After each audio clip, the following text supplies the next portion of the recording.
Good morning, everybody. So with today's video, got Chad here. So Chad made the long commute from the other side of town, and we're filming a few videos. Now I just want to say, if we are lacking in the energy, it's because we both got hit hard with this norovirus that we're just finally getting over. But today, guys, we are going to be doing a decant review of Valentino Uomo Intense 2021 edition. Yes. I ended up getting, I do have the original. So if you were to get this, the bottle itself is going to be studded around the neck. All right. So studs. Chad. Okay. So this is the original. That is the original, and this is the 2021. Okay. Before we get into the 2021, the original is absolutely fantastic. I just want to state it's a masterpiece, even though it does smell like the Intense. Very, very similar. So, and these might be a little bit similar as well. Oh yeah. So I got this one here and this here. They're very, very close. There's only a little bit of a difference that I can't really tell the difference myself. Yeah? For the original, top notes are going to be Mandarin Orange along with Clary Sage. The mid is going to be Tonka Bean and Iris, and the base is going to be Vanilla and Leather. For the 2021, it is going to be Nutmeg and Mandarin Orange. The mid is going to be Juniper and Sage, and the base is going to be Iris, Vanilla, Leather, Tonka Bean, and Patchouli. So there's a little bit more going on, and they kind of move that Irish from mid to the base. Okay, yeah. But the Iris is in the front and center. It's like from top to bottom. Like it's there in the opening. I'm almost done this entire decant. And they're both EDP Intense? They're both at EDP. Okay. So. Yeah, because I would have thought that they would have like enhanced the base notes or something, but like all I'm really, and this could just be because one is slightly more dried down on paper than the other. I just get a little bit more creaminess out of the, like more vanillic vibes out of the newer one. Okay. But that could honestly just be the order that you sprayed them in, because now that I smell them, they smell pretty much identical. So they are like 95% identical to my nose. I can't pick out the patchouli in this. No. I can't pick out the Tonka Bean. I get a smooth suede like leather. Yes. Iris and vanilla. Yeah, that's pretty much all I'm getting here too. And now I was gonna try to add something, because originally when I smelled them, they smelled a little different. Now they're exactly the same. Maybe the openings are different. I don't know. It smells the same now. But on skin, the Intense is just a little bit more lighter, according to my wife's nose. Okay. For me, lighter as in like it's not like a strong like potency? Okay. Gotcha. But for me, it's like the same. Yeah.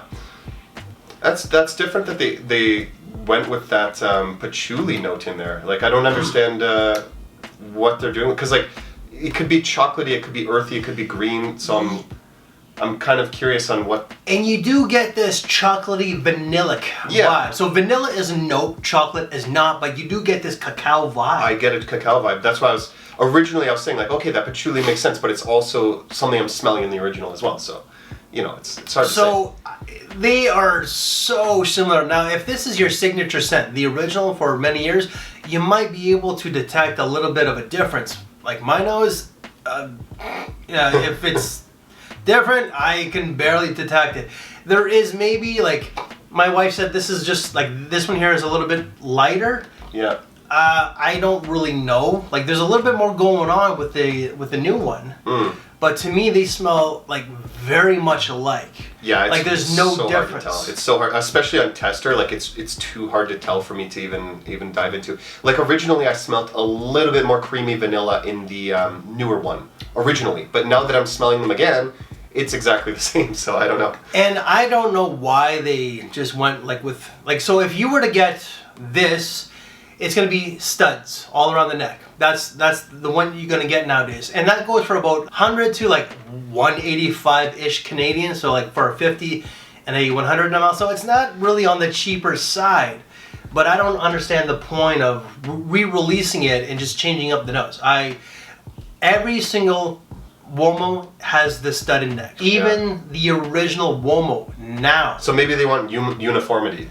Maybe. Why call it a different version of that's so confusing marketing there. I'm like, I don't expect anything less of them to like, you know, try to make some money and be like, oh, if this is your thing, we're re-releasing it, but actually it's the same formulation. I wouldn't expect anything less of them, but I mean, or any designer brand for that matter, but it smells, now that it's deep dry down, smelling exactly the same to me. Like yeah, I don't know. There might be some differences, maybe to some noses that there's like, okay, this does not smell like the original at all. To me, I can barely, if I can, take out like what's the difference. To me, they are so similar that in a sense it's kind of like it's a waste of a re-release. They just, why bother? Was it a marketing thing? Was it they just want to stay like they want to keep all the Uomos with the studded necks? I don't know. I was kind of thinking this is going to be like a new Dior Homme Parfum situation where it's like a completely different fragrance. But no, we're just getting, like, I think we're getting like 90+% same fragrance. Very much. So different dry down, maybe deep dry down, maybe different slight openings. Dries down to the same. And again, they're not cheap. It still smells of quality though. It still smells classy, refined. It's like, it's very much a gentleman's fragrance. Absolutely. For your modern day gentleman, someone who's all about manners maketh man kind of guy. Oh yeah, it's a very like, I know this word's like thrown around loosely in perfumery, but it's like a very sexy fragrance. Like I've always loved this kind of DNA with the iris, and it's so good. It's really good. It is a sexy fragrance. You know, like the term, as you said, does get thrown out quite a bit. It's sexy. It's fresh. It is sexy, but in a classy, grown sort of way. Oh, for sure. This is like a very stylish, like, sexy man, though. It's not like a, you know, it's like, you have, would you wear this dressed up more? Or? This is more dressy than, like I changed my top. But even, I find, like, you could rock it like this, but it's more, like, more stylish. Yeah, for sure. Yeah, that's what I was thinking. Like, you have to have some manners maketh man type of vibe to you when you wear this. And the performance is no different. This is like 9-10 hours. You're definitely going to get at least 7 to 8 hours. I get 9-10 hours with this little decan itself. That's really good. So, very much for the same occasions as this one here. It's very versatile. It's signature scent worthy. It's not for everybody, just because if you're like your modern day alpha bro, then, you know, who's really loud, brash, and I find that those alpha guys are very insecure. Yeah. This is a fragrance that is not for them. No, I don't. Yeah, even iris in general. Like, I feel like a lot of people, like, I see some comments on my videos of some iris fragrances saying it straight up smells like old woman, and I'm like, dude, just iris doesn't work for you, you know, like, plain and simple. So I wanted something else like Dior Sauvage Elixir or something. I don't know. And the iris does give off that powdery, waxy vibe. Yeah, it really is a sexy, seductive scent, but with class. When I first started this hobby, like way long ago, like 10 years ago or something.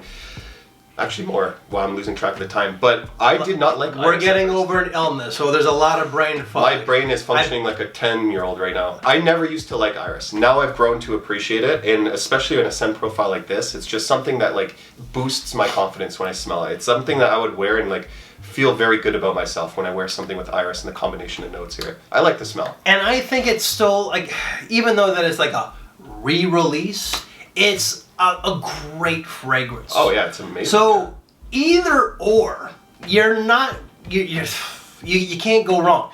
The only downfall with this, some people will say it's been there, done that, because it does have that DHL vibe. Yes, for sure. But it's also, it's not cheap. Yeah. Valentino, from what I've always known, has never been on the more affordable side. No. They've been a little bit more upscale in the prices. So, and that's what it is. Yeah, for sure. Guys, that's our quick little take of Valentino Uomo 2021. Any other videos that I've done from this brand, they will all be down in the description box below, including this man's social media, so please check them out. If you want to see the smell rate that I did of this brand with my wife, check it out right here. And if you want to see this review of the original, check it out right here. And if you like this very video, please drop us one of these. We thank you for my time, take care, and we will see you later. Thanks for watching, everybody. Peace out.